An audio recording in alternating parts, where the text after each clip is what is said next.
পরিচয়।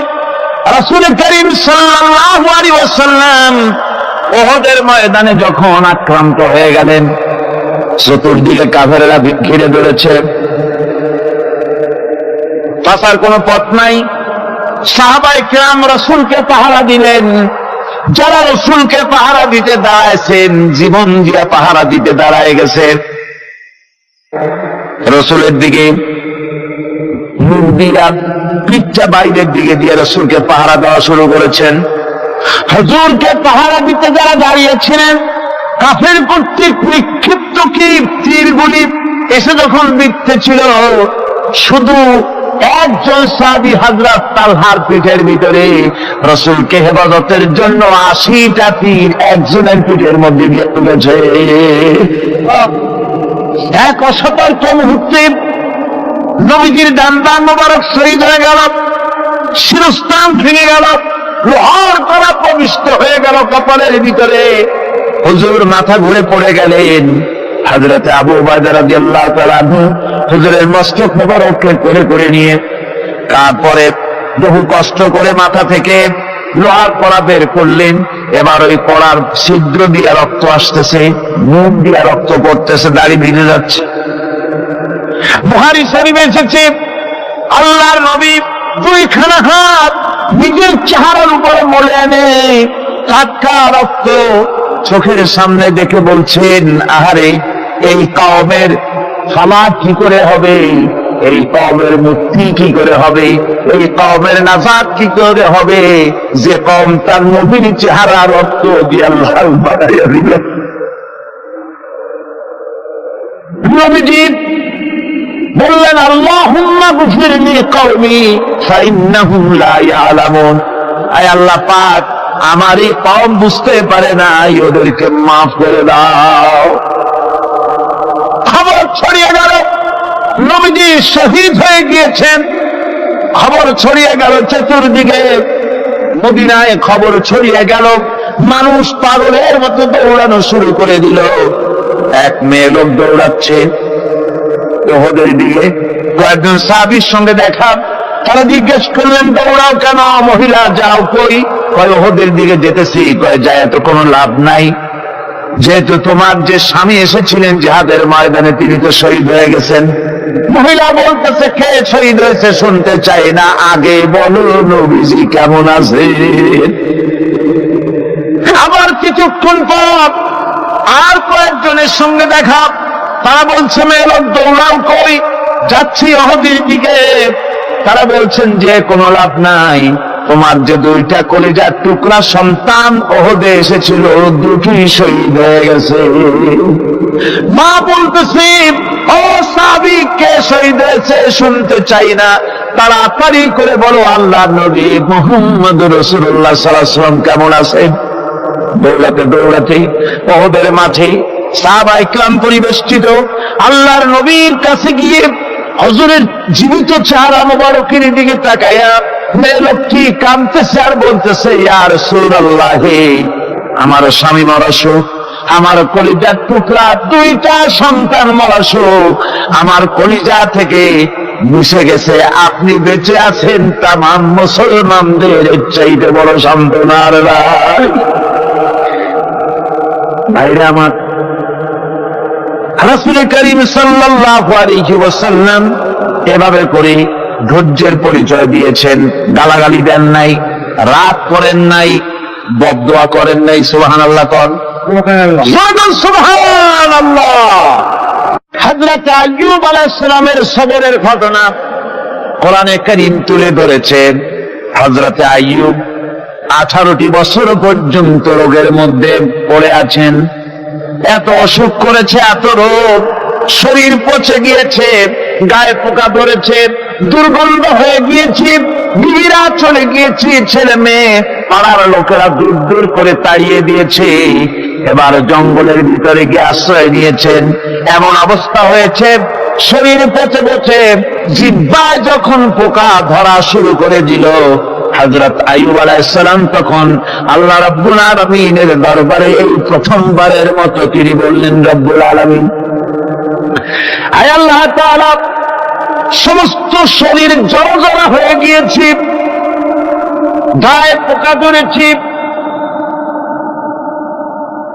আমি কোনো কথা বলি নাই, আমি খামোশ থেকে জিজ্ঞাসা করতেছিলাম, আয় আল্লাহ এখন দেখি আমার জিহ্বায় পোকা ধরেছে, পোকা ধরা শুরু হয়েছে, আমার জিহ্বাটায় পোকা তুমি দয়া করে দিও না, কারণ আমার জিহ্বায় যদি পোকা হয়ে যায় তাহলে তোমার মতো আল্লাহর জিকির আমি কি দিয়া করব,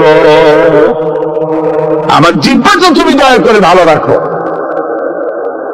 কোরআনে কারীম বলছি, وَأَيُّوبَ إِذْ نَادَى رَبَّهُ أَنِّي مَسَّنِيَ الضُّرُّ وَأَنْتَ أَرْحَمُ الراحمين। স্মরণ করো সেই সময়ের কথা যখন আইয়ুব তার রবকে ডেকে বলেছিল, আমি অসুস্থ আর তুমি তো রহমান রহিম দয়াময়। ভাষাটা দেখেন কি সুন্দর, এর থেকে কি আল্লাহর আর কিছু বলা লাগে? আল্লাহ পাকের কাছে তিনি বলতেছেন, আল্লাহ আমি তো অসুস্থ, আমি তো অসুখ করেছে আমার, আর তুমি তো দয়াময় রহমান রহিম। এক অন্ধ, ঈদের দিন কত অন্ধই তো আসে খরাক করার জন্য, ভিক্ষা করার জন্য, চতুর্দিকে ভিক্ষা করতেছে অন্ধরা। এক অন্ধ ঈদের গেটের কাছে দাঁড়ায় বলতেছে, ভাইরা আজ হচ্ছে ঈদের দিন আর আমি কিছু দেখতে পাচ্ছি না, তো বেশি পয়সা পাইল। মানুষের দিন তার প্রতি আকৃষ্ট হয়ে গেছে, আরে কি কথা, আজ ঈদের দিন সকলে আনন্দ করছে আর আমি কিছুই দেখতে পাচ্ছি না। সে কিন্তু কিছু চায় নাই। ভাষার ভিতরে, কথা বলার ভিতরে এ ধরনের টেকনিক আছে। হযরত আইয়ুব আলাইহিস সালাম বললেন না যে আল্লাহ আমারে মাফ করে দাও, কষ্টের মধ্যে আছি। তিনি শুধু বলেছেন, রব্বুল আলামিন আমি অসুস্থ হয়ে পড়েছি, আমার অসুখ করেছে, আর তোমার নাম রহমান রহিম। এতটুকু কথা বলেছেন। আল্লাহ রাব্বুল আলামিনের দরজায়, তার দরবারে আইয়ুব আলাইহিস সালামের ডাক চলে গেছে, যায় নাই? কোন অসুবিধা আছে নাকি? কোন অসুবিধা নাই। পানির তলা দিয়া যদি কেউ ডাক দেয়, পাহাড়ের ভিতরে বসে যদি কেউ ডাক দেয়, আল্লাহ রাব্বুল আলামিন তা শুনতে পান। ইউনূস আলাইহিস সালাম মাছের পেটে বসে চিৎকার মেরেছিলেন, লা ইলাহা ইল্লা আনতা সুবহানাকা ইন্নী কুনতু মিনাজ জালিমিন। তিনি বলছিলেন, আয় আল্লাহ তাআলা আমি তোমার প্রশংসা করছি, তুমি ছাড়া উপাস্য নাই, মাবুদ নাই, আমি তোমার পবিত্রতা ঘোষণা করছি, আমি তো জালিমদের অন্তর্ভুক্ত হয়ে গেছি। বাস এতটুকুন কথাই বলেছেন। আল্লাহ পাক বলছেন, ইউনূসের ডাক তো কেউ শোনে নাই, পানির মধ্যে কেউ শোনে নাই, জমিনের কেউ শোনে নাই, মহাশূন্যের কেউ শোনে নাই, কিন্তু মাছের পেটের ভেতরে থেকে গভীর অতল দরিয়ার তলদেশ থেকে মাছের পেটের ভিতরে বসে আমার ইউনূস যে ডাক দিল, ওই ডাক আমি আরশের মালিক আমি শুনতে পেয়েছি, আর সঙ্গে সঙ্গে জবাব দিয়েছি, ফাস্তাজাবনা লাহু ওয়া নাজ্জাইনাহু মিনাল গাম্মি ওয়া কাযালিকা নুজিল মুমিনিন। ডাকের সাড়া দিলাম, বিপদ দিয়ে বাঁচায় দিলাম। শুধু ইউনূসের না, আল্লাহ পাক এ জায়গায় আবার ওয়াদা করলেন, দুনিয়ার যত মুমিন বান্দা আছে তারা যদি কখনো বিপদে পড়ে যায় আর আমারে যদি ডাকে, আমি এইরকম করে বিপদ থেকে বাঁচায়া দেব। আইয়ুব আলাইহিস সালাম যখন আল্লাহ রাব্বুল আলামিনের কাছে ফরিয়াদ করলেন, আল্লাহ পাক তখন বলছেন, কোরআনে কারীম বলছে, ফাস্তাজাবনা লাহু فكشفنا ما به من ضر وآتيناه أهله ومثلهم معهم رحمة من عندنا وذكرى للعابدين আমি আইয়ুবের দোয়া কবুল করে নিলাম। শুধু তার পরিবার বর্গই দিলাম না, বরং আরো কিছু নিয়ামত আমি তাকে দান করে দিলাম। এবং তাই জন্য যেহেতু তারা ছিল আমার অনুগত বান্দা, আমার বাধ্যগত, আমি এই জন্য রহম করেছি, সমস্ত রোগ শোক আমি মাফ করে দিয়েছি। আমাদের সামান্য একটু জ্বর হয়, যদি 2-3 দিন জ্বর হয়েছে, জ্বর ছাড়ে না, বলে যে এত ভালো ভালো কাজ করি, তারপর আমার এত জ্বর হওয়া লাগে, অমুকরা এত পাপ করে, তা তো কিছুই হয়। আরে আল্লাহ আমার এই চোখে দেখলো, আমার বউ শুধু আমার অলিমুড়ি ছাড়িয়ে না। ভাইরা, আপনি ঠিক পান না যে কি গুলো আপনি করেন। কোরআনে কারীম বলছি,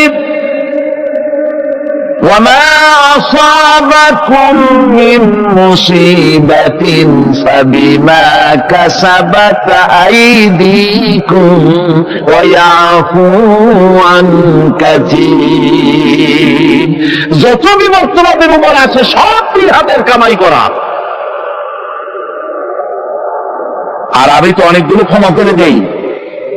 তোমরা যত পাপ করো, আকাম করো, সবগুলির শাস্তি যদি দুনিয়ায় দিতাম, সাহস করার সময় পেতে না। অসুখ হলেই অধৈর্য হয়ে যেও না, ধৈর্য ধরো।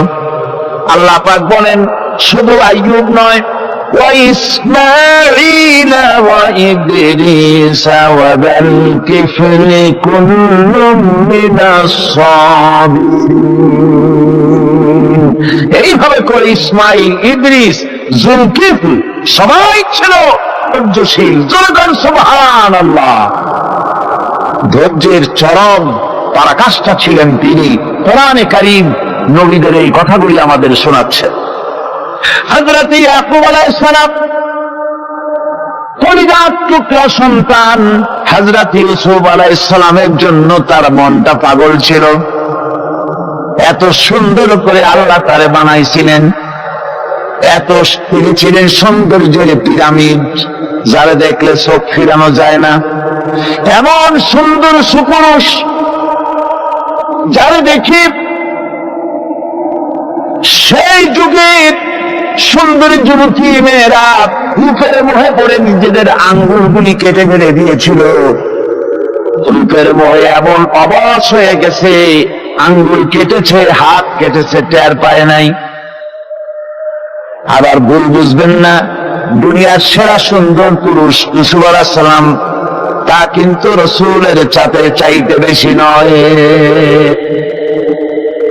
হযরত উম্মুল মুমিনিন আয়েশা রাদিয়াল্লাহু তাআলা আনহা তিনি বলেছেন, যেই সব সুন্দরী রমণীরা ইউসুফ আলাইহিস সালামকে দেখে রূপের মোহে পড়ে নিজেদের আঙ্গুলগুলো কেটে ফেলেছিল, ওরা যদি আমার হাবিবকে দেখতো, ওরা যদি আল্লাহ রাসূলকে দেখতো, তাহলে হাত কাটতে কাটতে কোন ফাঁকে যে কলিজা কেটে ফেলে দিত, ওরা টের পেত না। আমার বন্ধুগণ, হযরত আইয়ুব আলাইহিস সালাম সন্তানের মায়া, অন্যান্য ভাইরা হিংসায় পড়ে গেল, তারা নিয়ে তাকে কুয়ায় ফেলে দিল। সেখান থেকে তারা একটা ছাগল বা কোন পশু জবাহ করে তার রক্ত মাখাইয়া জামা এনে হাজির করে দিল হযরত আইয়ুব আলাইহিস সালামের সামনে। যে তারে নিয়ে খেলা করতে গিয়েছিলাম, আমরা খেলায় লিপ্ত ছিলাম, বাগে খাইয়া ফেলাইছে। এগুলি কি গল্প? এগুলি কি কোরআন? আল্লাহ পাক শোনাচ্ছেন, বিশ্ববাসীকে শোনাইছেন। সূরা ইউসুফের চাইতে এত সুন্দর উপাখ্যান গোটা পৃথিবীতে আর নাই। সুবহানাল্লাহ। অনেকে ইউসুফ জুলাইখার কেসা খুব মজা করে পড়ে, ফুর্তি করে, প্রেমের গল্প পড়ে। এটা কোনো প্রেমের গল্প নয়। ইউসুফ আলাইহিস সালাম জুলাইখা ইউসুফ আলাইহিস সালামের জন্য কাঁদতে কাঁদতে চোখ কানা হয়ে গেছে। এরপর ইউসুফ আলাইহিস সালাম জুলাইখারে পাওয়ার জন্য পাগল হয়ে গেছে। নাউযুবিল্লাহ, এটা হয়নি কখনো। তিনি আল্লাহর পয়গম্বর, আর আল্লাহ কেমনে তারা বাঁচিয়েছেন? যখন জুলাইখা ঘরের ভিতরে সুন্দর করে যৌন উন্মাদনামূলক চিত্র অঙ্কিত করে ঘরের মধ্যে আটকায় দিয়েছে, তালা লাগায় দিয়েছে, আর নিজে যৌন দীপক কাপড় চোপড় পরেছে না পরার মতোই। সে যুগের সুন্দরী মেয়ে জুলাইখা। তার কুপ্রবৃত্তিকে চরিতার্থ করার জন্য আহ্বান করা হয়েছে। হযরত ইউসুফ আলাইহিস সালাম লক্ষ্য করে দেখলেন এমন জায়গায় এখান থেকে পালাবার তো পথ নাই, দরজা বন্ধ করে দিয়েছে। তিনি শুধু তখন কেবলমাত্র আল্লাহ রাব্বুল আলামিনকে ভয় করলেন। আল্লাহকে ভয় করে আল্লাহর নাম নিয়ে যখন তালাবদ্ধ দরজার দিকে দৌড় দিয়েছেন, আল্লাহ রাব্বুল আলামিন আপন কুদরতে তালাগুলি খুলে দরজা তার জন্য উন্মুক্ত করে দিলেন। ইউসুফ আলাইহিস সালামকে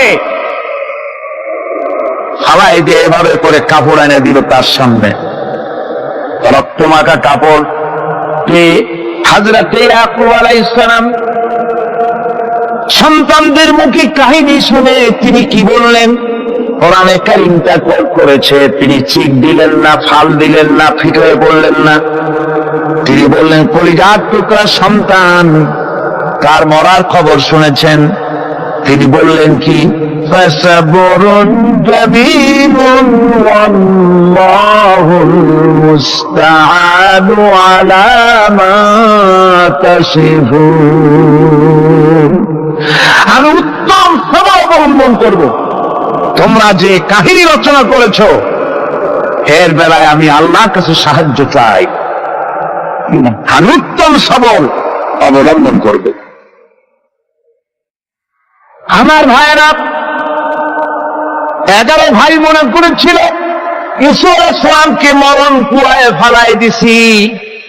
তারা তো ঠিক পায় নাই এটা মরণ কুয়া না, এটা হচ্ছে একটা সুড়ঙ্গ, যাকে ইংরেজিতে বলে টানেল। এটা এমন একটা সুড়ঙ্গ, ওরা মনে করেছে মরণ কুয়া, কিন্তু আল্লাহ রাব্বুল আলামিন এই কুয়াতে এমন বানালেন, ওরা একদিকে ফালাই দিল মরণ কুয়ায়, এ কুয়ার আর এক মুখ দিয়া আল্লাহ রাব্বুল আলামিন ইউসুফ আলাইহিস সালামকে নিয়ে মিশরের সিংহাসনে বসায়া দিলেন। এটা মরণ কুয়া নয়, এটা রাজ সিংহাসনে বসার সুড়ঙ্গ পথ। ইউসুফ আলাইহিস সালাম আজ প্রেসিডেন্ট, সুবহানাল্লাহ,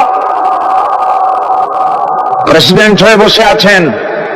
ওদিকে কেনানে অভাব লেগে গেছে, সেখানকার মানুষেরা সাহায্য নিতে এসেছে, ওই 11 ভাইও আসছে।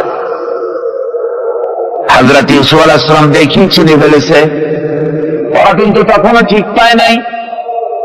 হযরত ইউসুফ আলাইহিস সালাম চিনে ফেলেছেন, এখন কি করা উচিত? সবগুলাকে ঠ্যাং উপরের দিকে উঠাইয়া তারপরে সমানে ধোলাই দেওয়া স্বাভাবিক ছিল, আমাদের মতো মানুষ হইলে, ঠিক কিনা? ঠিক ঠিক তো বলবেনি, অভ্যাস তো এটাই। হযরত ইউসুফ আলাইহিস সালাম তাদের সামনে পরিচয় দিলেন। তারা যখন বুঝতে পারল, লজ্জায় তাদের মাথা হেট হয়ে গেল। হযরত তার এক তো লজ্জা, আর 2 নম্বরের ভয়, জান নিয়ে কেনানে কেউ ফিরে যেতে পারবো না। এখন অবস্থা হয়েছে যে জীবনই যায় নাকি এখানে। হযরত ইউসুফ আলাইহিস সালাম ভাইদের এই উর্দু অবস্থা বুঝতে পারলেন, বুঝে চরম ধৈর্য ধরে তিনি কি বললেন? তিনি বললেন, লা তাসরিবা আলাইকুমুল ইয়াউম। ও ভাইরা, তোমাদের বিরুদ্ধে আমার কোনো ক্ষোভ নাই, দুঃখ নাই, বিদ্বেষ নাই, হিংসা নাই, আল্লাহর রাস্তায় মাফ করে দিলাম। সুবহানাল্লাহ। এর নাম পেগম্বর। এর নাম কি? পেগম্বর। কিসের লেনিন, কিসের মার্কস? জওয়ানেরা, ভুল পথে মানুষ চলেছিল। আলহামদুলিল্লাহ, আল্লাহ এগুলারে ডাস্টবিনে ভালাই দিচ্ছে। কারণ আলহামদুলিল্লাহ, আলহামদুলিল্লাহ। পয়গম্বর কারে বলে, কারে বলে পয়গম্বর? কি চরিত্র! রাসূল করিম সাল্লাল্লাহু আলাইহি ওয়াসাল্লাম তাকে একজন সাহাবী বলছিলেন, হুজুর বলছেন এই কামটা করলা না কেন? সাহাবী বললেন, হুজুর আপনি যদি চোখের ইশারায় বলতেন, মুখ দিয়ে না কইয়া, তাও তো আমি কামটা করে বলতাম, আমি তো বুঝি নাই। হুজুর বললেন, চোখে ছাড়ে ছড়ে কাজ করা নবুয়তের শান নয়। আল ওযুহু ওয়াস সারাহা, নবীরা যা করেন তা ডাইরেক্ট, কোনো বক্রতা নাই, স্পষ্ট কথা। আমার ভাইরা, হযরত ইউসুফ আলাইহিস সালাম বিনিয়ামিনকে কাছে নিয়ে পরিচয় দিলেন তার ভাইদের সামনে।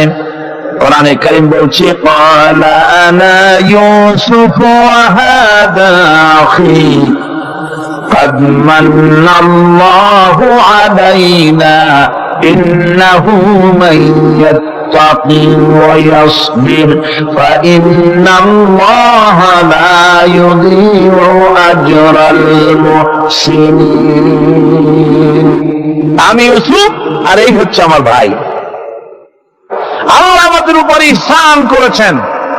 প্রকৃতপক্ষে যারা আল্লাহকে ভয় করে এবং সবর ইখতিয়ার করে, আল্লাহ এভাবে তাদেরকে, তাদের আমলকে নিষ্ফল হতে দেন না। আমার এই জামাটা নিয়ে যাও। হযরত ইয়াকুব আলাইহিস সালাম কলিজার টুকরা সন্তান ইউসুফ আলাইহিস সালামের বিরহ যন্ত্রণায় ছেলেকে কতদিন দেখে না, কাঁদতে কাঁদতে চোখ দুটো অন্ধ হয়ে গেছে। মিশর থেকে কেনানের দিকে জামা রওনা হয়েছে। কোথায় মিশর, কোথায় কেনান? জামা যখন রওনা হয়ে গেছে, হযরত ইয়াকুব বলতেছেন, আমি যেন আমার ইউসুফের গন্ধ নাকে পেতেছি। জামা চলে এলো, চোখের উপরে রাখলেন, আল্লাহ রাব্বুল আলামিন তাকে চক্ষুষ্মান বানায়া দিলেন। ভাইরা আমার, পয়গম্বররা সবর করে গোটা দুনিয়ার মানুষের সামনে দৃষ্টান্ত সেট করেছেন সবর কারে কর। আমার ভাইরা, হযরত ইব্রাহিম আলাইহিস সালাম